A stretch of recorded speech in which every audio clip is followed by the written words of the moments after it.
Good morning दोस्तों। मैं हूं उमा शंकर आपके साथ। फिर मैं 11th का एक टॉपिक लेकर आया हूं, चैप्टर 3 प्लांट किंगडम। ठीक है, प्लांट किंगडम जो होता है, फिर इसके बाद हम एनिमल किंगडम का भी स्टडी करेंगे। इसमें मेनली आपकी algae, bryophyte, pteridophyte, gymnosperm, angiosperm, plant life cycle, इनके बारे में दिया गया है। आप 9th क्लास में इसके बारे में थोड़ा सा इंट्रो पढ़ चुके होंगे। प्लांट जो होते हैं मेनली वो मल्टी सेलुलर होते हैं और ऑटोट्रॉफ्स होते हैं। कैसे होते हैं? मल्टी सेलुलर होते हैं और ऑटोट्रॉफ्स होते हैं। ठीक है, जो ऑटोट्रॉफ्स होते हैं अपना फूड प्रिपेयर करते हैं मेनली, वो क्या होते हैं? प्लांट होते हैं। जैसे we look the broad classification living organism under system the proposed R.H. Whittaker. जैसे 5 किंगडम क्लासिफिकेशन हमने देखा था 1969 में, R.H. विटेकर साहब ने दिया था। उन्होंने सजेस्ट किया था कि 5 किंगडम क्लासिफिकेशन भी, जैसे monera, protista, fungi, animalia, plantae, ये 5 किंगडम उन्होंने दिए थे। In this chapter we deal the detail further classification with kingdom plantae. यहाँ पर इस चैप्टर में हम प्लांटी जो किंगडम होता है उसके बारे में यहाँ पढ़ेंगे। प्लांट किंगडम के बारे में we must stress here understanding the plant kingdoms change over time. The fungi and members monera and protista have the cell wall not been include plantae. अब इसको क्या हो गया, इसमें सेल वॉल जो होती है मेनली प्रेजेंट होती है, इसी कारण से इसे प्लांट में इंक्लूड नहीं किया गया है। ठीक है, इसमें हम एल्गी, हम जो पढ़ेंगे एल्गी के बारे में, ब्रायोफाइट्स के बारे में, टेरिडोफाइट्स के बारे में पढ़ेंगे, फिर जिम्नोस्पर्म और एंजियोस्पर्म के बारे में पढ़ेंगे। ठीक है, उसके बाद में क्लासिफिकेशन सिस्टम, अर्लिएस्ट सिस्टम से classification use only growth superior morphological character. Habit के बारे में पढ़ेंगे, कलर, नंबर, शेप, लीव्स, ये सब स्टडी हम यहाँ पर करेंगे अच्छे से।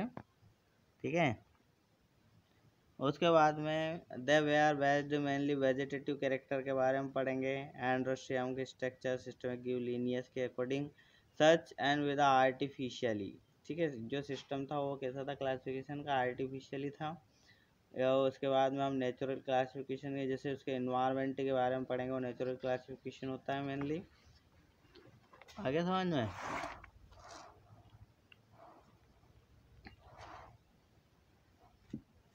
उसके बाद में external features, internal features, anatomy, embryology, phytochemistry, ये सब स्टडी हम करेंगे। ऐसा present the phylogenetic classification system based on evolutionary relationship. ये क्वेश्चन पूछा जाता है काफ़ी। फाइलोजेनेटिक क्लासिफिकेशन सिस्टम किसके ऊपर डिपेंड होता है? तो वो होता है इवोल्यूशनरी रिलेशनशिप के ऊपर डिपेंड होता है। ठीक है, and between the various organisms except the assumed organism belonging the same taxa and common ancestor, जो कॉमन एंसेस्टर से रिलेटेड होते हैं। फिर उसके बाद न्यूमेरिकल टेक्सोनॉमी आता है, and which is now easily carried the out using the computer based observe character.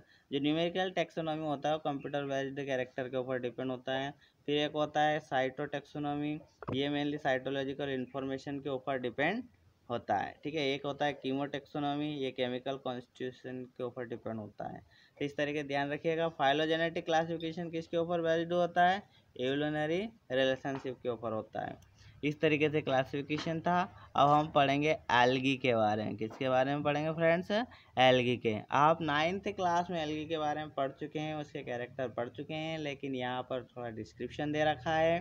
ठीक है, एल्गी जो होता है क्लोरोफिल होता है मेनली, इसके अंदर क्लोरोफिल ब्रिंग सिंपल होती है स्ट्रक्चर, थालाइड प्रेजेंट होता है, ऑटोट्रॉपिक होती है, लार्ज एक्वेटिक होती है, एक्वेटिक में फ्रेश भी हो सकता है, मेराइन भी हो सकता है, and other habitat moist stone. ये मेनली हैबिटेट का होता है, या तो मॉइस्ट जो मॉइस्चर होगी, नमी होगी, स्टोन, सॉइल, वुड के ऊपर ये प्रेजेंट होता है। ठीक है, इसमें association with fungi, lichen and animals the sloth bear. तो फ्रॉम साइज एल्गी का जो होता है हाईली वेरिएबल होता है। जैसे रेंज ऑफ द माइक्रोस्कोपिक होती है, यूनिसेलुलर होती है, लाइक जैसे क्लेमाइडोमोनास होती है, कॉलोनियल भी होती है। ठीक है, क्लेमाइडो जो मोनास होती है मेनली वो कैसी होती है? वॉलवॉक्स होती है, फिलामेंटस होती है, यूलोथ्रिक्स होती है, स्पाइरो वगैरह होती है, ये सब क्या है? एल्गी है। एंड इनका डायग्राम आगे देखेंगे। And marines such the key from the massive plant bodies. Algae में जो रिप्रोडक्शन होता है मेनली वो वेजिटेटिव टाइप का होता है। किस टाइप का रिप्रोडक्शन होता है? वेजिटेटिव रिप्रोडक्शन होता है, असेक्सुअल भी होता है, सेक्सुअल भी होता है, वेजिटेटिव रिप्रोडक्शन भी होता है। वेजिटेटिव जो रिप्रोडक्शन होता है वो फ्रेगमेंटेशन प्रोसेस के थ्रू होता है। फ्रेगमेंट डेवलप द थैलस, और जो फ्रेगमेंटेशन होता है इसमें क्या होता है, मेनली थैलस का डेवलपमेंट। ये क्वेश्चन पूछा जाता है, थैलस का डेवलपमेंट किसके अंदर होता है, तो एल्गी के अंदर होता है। Asexual reproduction by the production of different size spores, asexual reproduction जो होता है वो अलग अलग स्पोर्स जनरेट होते हैं, स्पोर्स ग्रो होकर एल्गी का फॉर्मेशन कर लेते हैं, उनको हम बोलते हैं जो स्पोर। फिलामेंटस जो होते हैं मेनली मोटाइल होते हैं, जर्मिनेशन करते हैं and give rise to new plant, ठीक है, इस तरीके से होता है। अब मैं आपके सामने जो होता है मेनली, जैसे क्लेमाइडोमोनास जो होता है आयन आइसोगेमस होता है, fusion between one large motile होता है, नॉन मोटाइल स्टैटिक फीमेल होती है, ठीक है, ऐसे अच्छे समझिएगा।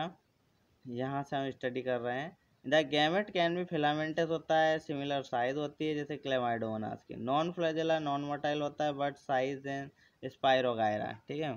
इसमें क्या होता है, नॉन फ्लैजिलेट जो स्पाइरोगायरा होता है मेनली उसके ऊपर फ्लैजिला एब्सेंट होते हैं, और क्लेमाइडोमोनास में फ्लैजिला प्रेजेंट होते हैं।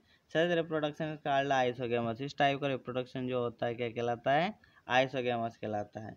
Fusion of two gamete dissimilar in size, यदि ऐसे गैमेट जिनका साइज सिमिलर नहीं है, सेम नहीं है, यदि वो फ्यूज होते हैं तो इस टाइप के जैसे क्लेमाइडोमोनास के अंदर उसे एनाइसोगेमस बोलते हैं। And fusion of the one large, यदि एक लार्ज गैमेट है और नॉन मोटाइल है फीमेल गैमेट, तो इस तरीके से स्मॉल है मोटाइल है गैमेट्स, तो उसको बोलेंगे वो गैमस होते हैं, जैसे वॉलवॉक्स और फ्यूकस होता है। अब आपके सामने कुछ यहाँ पर मैंने एल्गी के डायग्राम दे रखे, अच्छे से ध्यान दीजिएगा। ये है वॉलवॉक्स, ठीक है, जिसमें डॉटर कॉलोनी होती है, ये पेरेंट कॉलोनी होती है। फिर उसके बाद में ये आपका मेनली क्लेमाइडोमोनास है, ठीक है, ये जो दिख रहा है ये कारा है, इसमें ब्रांचेस स्ट्रक्चर होती है, मेन ये एक्सिस होता है, ये फ्लैजेलेट होता है। फिर उसके बाद में ये ब्राउन एल्गी, ये तीनों जो आते हैं ग्रीन एल्गी में आते हैं, किस में आते हैं, ये ग्रीन एल्गी में आते हैं। और ये जो होता है आपका लेमिनेरिया, फ्यूकस और डाइक्लोटा, ये किस में आते हैं, आपके ब्राउन एल्गी में आते हैं, ये पिगमेंट के ऊपर डिपेंड होता है। फिर उसके बाद में ब्राउन एल्गी के अलावा यहाँ पर ये जो दे रखा थे रेड एल्गी होता है, ये फ्रंट होता है, मेन एक्सिस होता है, ब्रांचेस होती है। रेड एल्गी में आपका पोरफायर आता है, पॉलीसाइफोनिया आता है, ये पॉलीसाइफोनिया रेड एल्गी में आता है, ठीक है। और ये ब्राउन एल्गी लेमिनेरिया, फ्यूकस और डाइक्लोटोटा, फ्यूकस जो होता है ब्राउन एल्गी में आता है। इस तरीके से मैंने एल्गी डायग्राम दे रखे हैं। कल हम इनके जो होता है कुछ एग्जाम्पल हम देखेंगे, जैसे मान लो इसमें हम देखेंगे कि क्लोरोफाइसी के बारे में पढ़ेंगे। आज के लिए बस इतना ही, थैंक यू। ये था 11th का टॉपिक।